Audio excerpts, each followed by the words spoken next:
নমস্কাৰ বন্ধুসকল, চন্দ্ৰপ্ৰভা কিটচেনলৈ আদৰণি জনাইছোঁ। মই আজি এটা নতুন ৰেচিপি বনাবলৈ লৈছোঁ, সেয়া হ'ল নিমকি। আহকচোন ৰেচিপিটো কেনেকৈ বনাই চাই লওঁ।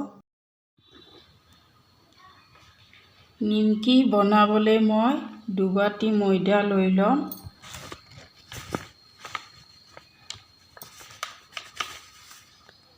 এয়া 2 বাটি ময়দা লৈ লৈছোঁ আৰু লগতে আধা চামুচ নিমখ লৈ লৈছোঁ। নিমকিটো কোমল হ'বৰ কাৰণে মই বেকিং পাউডাৰ আধা চামুচ দি লৈছোঁ। লগতে 1 চামুচ ৰিফাইন তেল দি লৈছোঁ। এতিয়া এইখিনি বস্তু মই ভালদৰে মিহলাই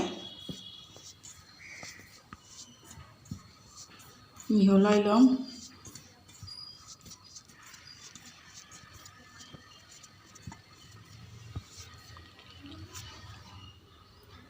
এয়া চাওক, ময়দাখিনি ধুনীয়াই হৈ গৈছে। এতিয়া মই ইয়াতে পানী দিম। পানীটো অকণমান কৰি দি দিম। এয়া পানী দি লৈছোঁ। পানী দি ভালদৰে মাৰিব লাগিব। পানী অলপ দি ময়দাখিনি যাতে পনীয়া হৈ নাযায়, তাৰ কাৰণে অলপ দি ময়দাখিনি এনেকৈ মাৰিব লাগিব।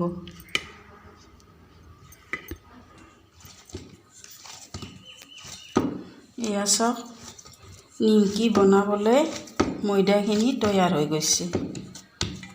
এয়া চাওক, 5 মিনিটৰ কাৰণে ৰাখি দিম। তাৰপিছত যেতিয়া অকণমান কোমল হ'ব, তেতিয়া নিমকিখিনি তৈয়াৰ কৰিম। লাড়ুকেইটা বেলিবলৈ মই অকণমান ময়দা ছটিয়াই লৈছোঁ। তেতিয়া বেলিবলৈ অসুবিধা নহয়। তেতিয়া মই এইখিনি ইয়াতে বেলি লওঁ। এনেদৰে মই এইখিনি ইয়াতে বেলি লওঁ।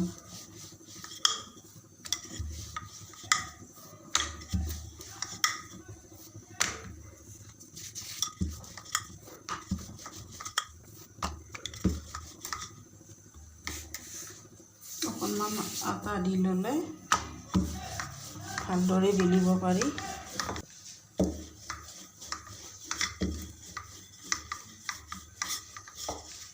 এতিয়া এখন ছুৰীৰে এইখিনি ভালদৰে কাটি ল'ম। এনেদৰে কাটিব লাগিব।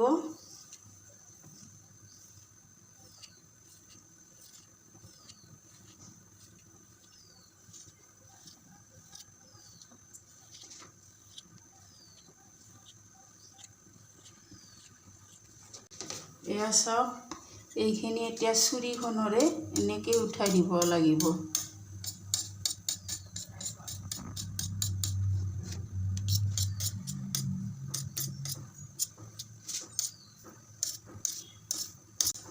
এখন প্লেটত লৈ ল'ম। এতিয়া নিমকিখিনি প্লেটখনত লৈ লৈছোঁ। তেলখিনি গৰম হৈ গৈছে, এতিয়া তেলত দি ল'ম। তেলখিনি গৰম হৈ গৈছে, এতিয়া তেলত মই নিমকিখিনি বহুৱাই দিম।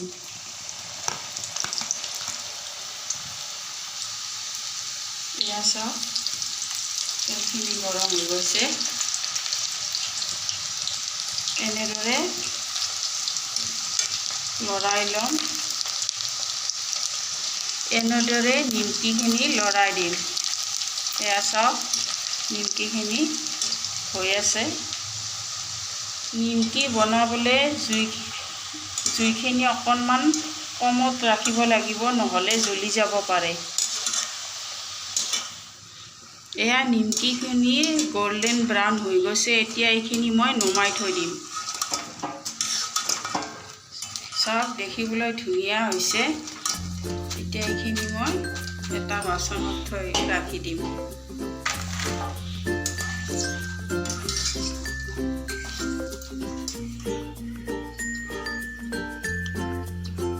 এয়া চাওক, দোকানৰ নিচিনা মচমচীয়া নিমকি তৈয়াৰ হৈ গ'ল। আপোনালোকেও চেষ্টা কৰিব, নিশ্চয় এই নিমকি বনাব পাৰিব। এই নিমকিবিলাক আপোনালোকে বনাই এটা বয়ামত ৰাখিব পাৰে আৰু গধূলি চাহৰ লগত খাই খুবেই ভাল পাব। ভিডিঅ'টো লাইক কৰি দিব আৰু চেনেলটো ছাবস্ক্ৰাইব কৰি দিব।